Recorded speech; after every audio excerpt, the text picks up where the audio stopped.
There's been a lot of issues lately with Xbox Live. I'm the first to admit that. I did videos about it. There's been a lot of issues and things like that. Microsoft has definitely released some warnings, and this was back to back to back, so it's even worse than it sounds potentially. And so Microsoft obviously really working to get things taken care of, and to get things taken care of in such a way that it satisfies the fans and everybody in between, the gamers in between.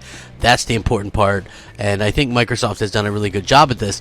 Now, where they still have work to do is where this update comes in, obviously updating it, some back-end work and things like that to try and smooth things out, because if you guys didn't know, there was the black screen of death. There was also the issues with actually being able to load the games that you own digitally and things like that. So this is going to fix something, some of those things anyway, and while it won't fix everything right away, it should clear things up, in terms of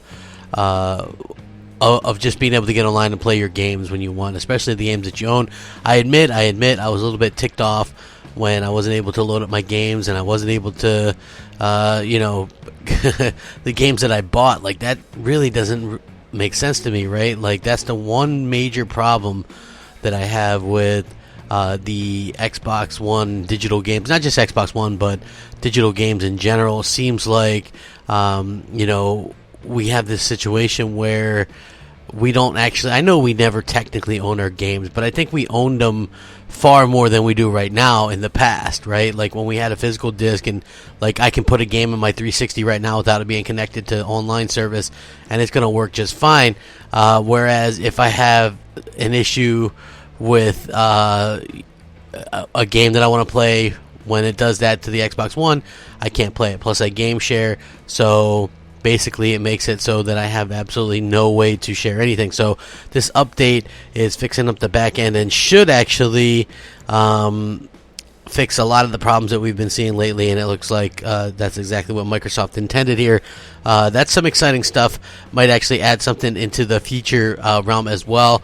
So Microsoft adding things, fixing things, and hopefully getting things just right, because we need it. I tell you what, we've really had a rough week, I'd say, on Xbox, so it's going to be interesting to see how this plays out. And I absolutely love the love and support from you guys, and I really do appreciate everything you guys say, the positive and all that kind of stuff. If you guys like the content that I do, please hit that like, share, subscribe button, ring that bell so you're notified of all the content as soon as it drops. Thank you guys so much for always rocking out with me. You guys are amazing. Thank you so much. Rack 'em up. Crapgamer out.